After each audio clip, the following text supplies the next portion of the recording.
안녕하세요. 오늘은 갤럭시 A34를 구매를 해서 리뷰를 한번 해볼까 합니다.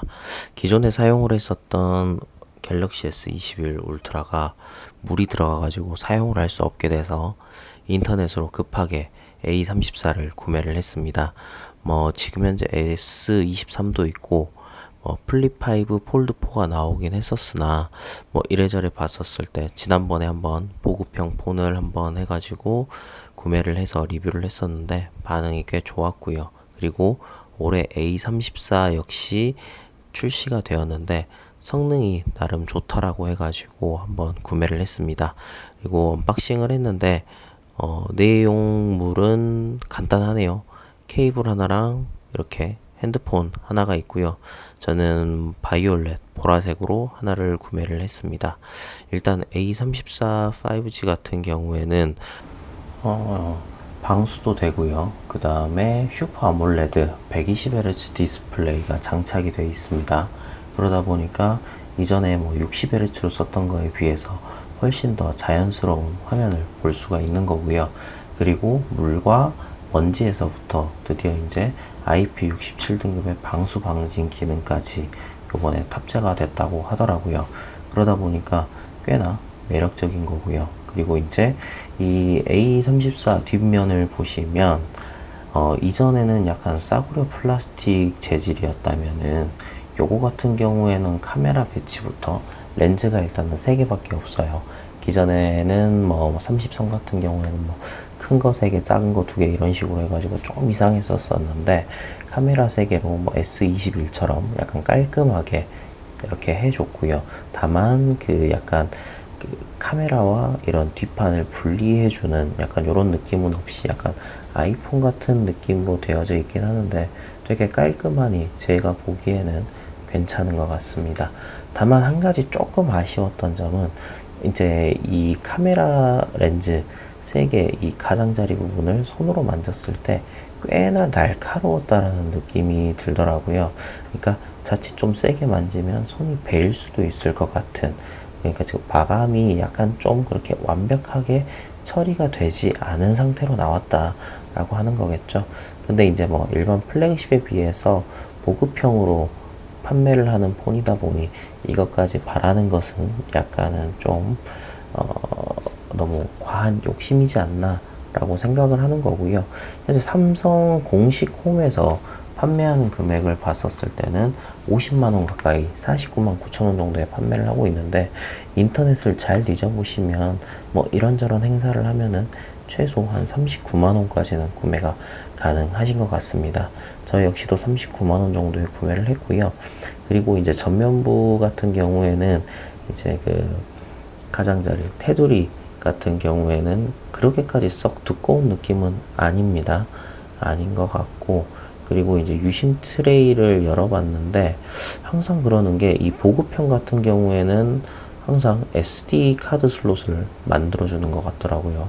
고급형 일반 플래그십 같은 경우에 이런 기능이 없다는 게 항상 아쉬웠었는데, 보급형이라서 약간 기능적으로 뭐가 부족해서 그러는지 모르겠지만 이런 게 이렇게 SD 카드를 넣을 수 있는 게 장점인 것 같고, 그리고 초반에 그리고 아까 말씀드렸었던 이 화면 주사율 부분, 특히 보급형 최초인 것 같아요. 120Hz로 해가지고 슈퍼 아몰레드 이렇게 해서 탑재가 됐다라는 것. 그래서 이렇게 좀 화면을 볼 때 이런 끊김없이 아주 부드럽게 볼 수 있다라는 점인 것 같고요. 인터넷 검색을 한다라고 했었을 때도 딱히 거부감 같은 게 없습니다. 되게 무난하게 잘 넘어가는 수준이라고 보시면 될 것 같습니다. 그리고 지문 인식과 안면, 얼굴 인식 기능이 있는데요. 지문 같은 경우에는 제가 일전에 갤럭시 S10을 해가지고 5G를 구매를 해서 써봤었는데, 이 지문 인식 같은 경우에 제가 약간 좀 싫어했었던 게 액정 보호 필름을 했었을 경우에 이 지문이 잘 인식이 안 되는 경우가 너무 많았었습니다. 그러다 보니까 액정 보호 필름을 하고 지문 인식을 할 때와 액정 보호 필름이 아닌 일반 그냥 생 액정인 상태에서 지문 등록을 했을 때 이 인식률이 너무 커졌어요. 그러다 보니까 지금 갤럭시 폴드 4를 쓰고 있는데 그 전원 버튼에 손가락을 갖다 대는 그 지문 인식이 훨씬 나을 정도로 너무너무 이렇게 좋아했었는데 요 A34 같은 경우에 이런 우려를 나름 좀 해소를 한 것 같다라는 느낌도 들었습니다. 물론 현재는 제가 이 보호 필름을 사용하지 않은 상태라서 더 그럴 수도 있는데요. 어찌됐든 이 지문 인식률 자체는 꽤나 괜찮다라는 거, 그리고 얼굴 인식 같은 경우에도 반응이 되게 빠릅니다. 이 저 자물쇠 벗겨나 자물쇠가 풀어지는 속도가 꽤 빠르다라는 걸 알 수가 있죠. 그리고 이 카메라 같은 경우에는 이제 요거는 제가 지금 녹화를 한 건데 카메라 같은 경우에는 꽤 괜찮습니다. 제가 봤었을 때 일반적으로 동영상 같은 경우에는 현재 FHD와 UHD 이렇게 60프레임, 30프레임으로 되어져 있는데요. UHD로 해가지고 30프레임 같은 경우에는 아무래도 프레임이 좀 수가 적다 보니까 끊김이 있는 반면에 FHD 60프레임 같은 경우에는 꽤 부드러운 모습을 보여주고 있습니다. 일반적으로 우리가 플래그십 폰을 쓴다라고 했었을 때 4K도 되고요. UHD로 해가지고 60프레임, 120프레임 이렇게 되어 있는데 일반적으로 우리가 핸드폰을 사용을 하실 때 영상에 특히 관심을 갖지 않는다라고 하면은 막 쓰는 경우가 대부분이거든요. 그렇다 보니까 이 보급형 수준으로 해가지고 FHD 60프레임 정도만 된다 하더라도 사용을 하시는 데는 크게 문제가 없다라는 생각이 듭니다. 어쨌든 제가 이번에 살펴본 A34 만족스러운 수준이었다라는 걸 느낄 수 있었고요.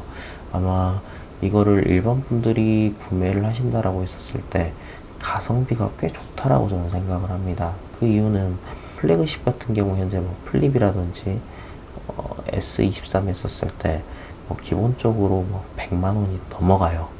근데 제가 산 A34 같은 경우에는 일단 128기가인데 최소 39만 원에서 한 45만 원 정도면은 구매를 할 수가 있거든요.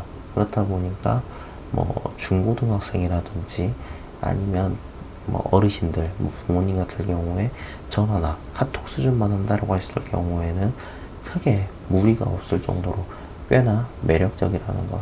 더군다나 이 재질 자체가, 그러니까 아까 제가 처음에 설명드렸다시피 이런 원가 절감 부분이 이제 내부적으로는 많이 됐을지 몰라도 겉으로 보기에는 뒷판 같은 경우에도 꽤나 매끈하니 잘 빠졌기 때문에 이렇게 투명 커버를 씌워가지고 다닌다더라도 크게 문제는 없을 것 같은 그런 생각이 듭니다. 굳이 플립 5나 폴드 5를 써야 되냐, 약간 이런 생각이 들기도 해요.